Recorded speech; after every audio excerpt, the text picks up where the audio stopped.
Shalom teman-teman. Semoga teman-teman semua dalam keadaan sehat, dalam berkat Tuhan, dalam perlindungan Tuhan.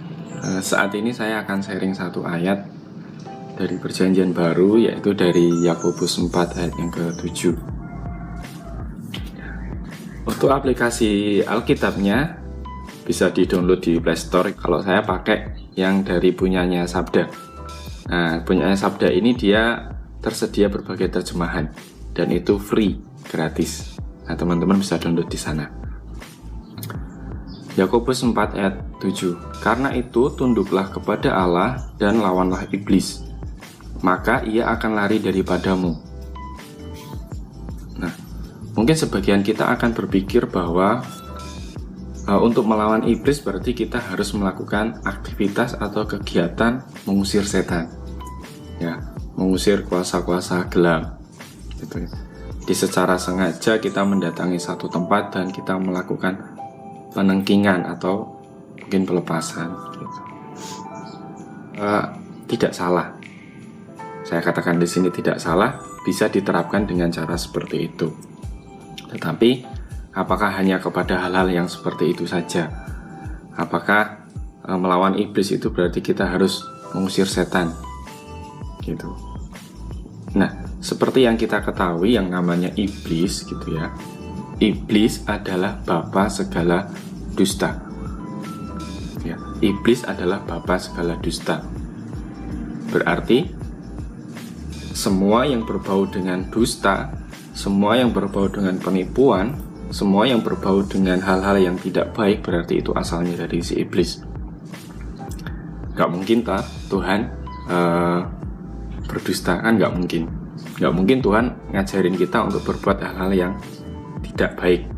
Gak mungkin Tuhan akan mengajari kita berbuat kejahatan. Ya, di ayat ini, jadi ini ada satu perintah. Ya, Yakobus menuliskan kepada jemaat bahwa tunduklah kepada Allah. Nah, kalau kita baca satu perikop ke atas, maksudnya dalam perikop ini kita baca semuanya, itu ada kaitannya dengan hawa nafsu, ya, mengendalikan hawa nafsu, kemudian persahabatan dengan dunia, dan juga sikap kita kepada Tuhan, gitu.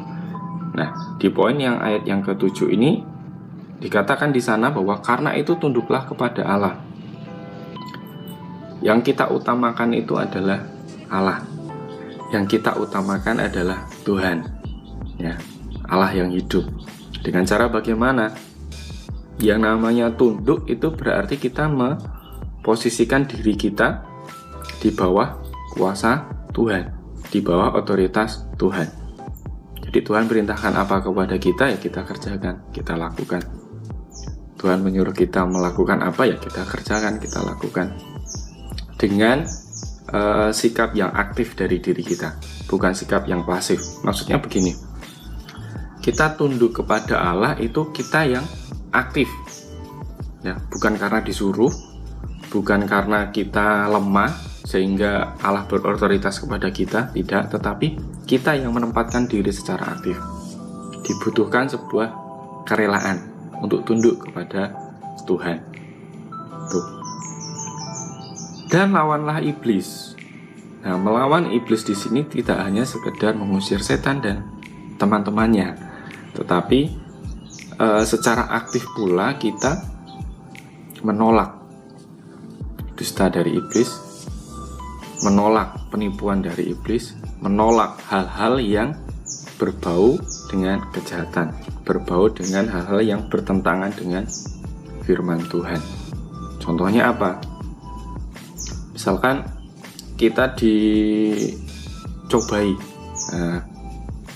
kita menemukan dompet di jalan, misalkan ini yang ringan-ringan saja. Di sana kita menemukan dompet dan ada uangnya. Bagi sebagian orang mungkin akan berpikir, wah ini berkat Tuhan. Hati-hati. Ya. Tuhan memberkati kita dengan cara yang adil. Jadi kalau kita merasa, wah ini berkat Tuhan nemu dompet, tapi orang yang kehilangan dompet, nah itu kan tidak adil. Nah, kalau kita nemu dompet di jalan, kemudian ada pikiran, oh nggak apa-apa, itu jatahmu, nah itu berkatmu. Nah itu berarti dari si iblis. Kemudian kalau ada pikiran-pikiran, wah dulu aku pernah kehilangan dompet, ini nemu dompet berarti ini bagianku. Nah, yang seperti itu, hal-hal yang nggak benar seperti itu, berarti itu dari iblis. Kita harus melawan hal-hal yang seperti itu. Ya, pikiran-pikiran seperti itu harus kita lawan secara aktif. Ketika kita tunduk kepada Tuhan secara aktif, otomatis kita harus rela untuk mengikuti apa yang diperintahkan Tuhan kepada kita. Dan kita menolak segala hal yang tidak sesuai dengan perintah Tuhan. Maka ia akan lari daripadamu. Nah, ada komitmen dari diri kita untuk tunduk kepada Tuhan. Ketika ada komitmen yang sungguh-sungguh, maka untuk godaan-godaan seperti itu, pencobaan-pencobaan seperti itu dapat kita tangkis. Ya, tunduklah kepada Allah, kita lawan iblis, maka ia akan lari daripada kita. Terima kasih yang bisa saya bagikan. Kalau ada teman-teman yang tertarik dengan konten seperti ini atau konten seperti ini bermanfaat bagi teman-teman, silahkan komen di bawah, klik like, jangan lupa subscribe juga channel ini supaya lebih berkembang dan memberi manfaat bagi kita semua. Kita sama-sama belajar Alkitab. Oke, ya inilah segmen ngopi santai, ngopi sambil sharing ayat Alkitab. Saya Purwonugroho Kristanto. Tuhan Yesus memberkati.